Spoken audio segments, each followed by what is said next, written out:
আসসালামু আলাইকুম, সবাই কেমন আছেন? আশা করি আল্লাহর রহমতে সবাই ভালো আছেন।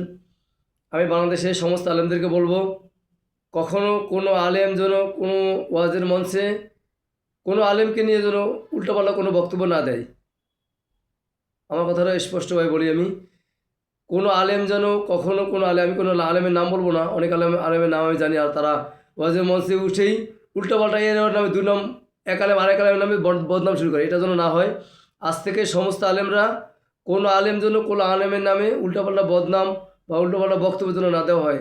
তাহলে কিন্তু ব্যাপারটা খারাপ দেখা যায় আসলে।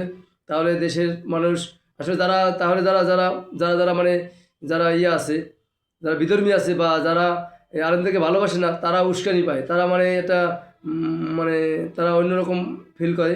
এজন্য কোনো আলেম যেন অপমানিত না হয়, কোনো আলেমের কাছে কোনো আলেম যেন অপমানিত না হয়।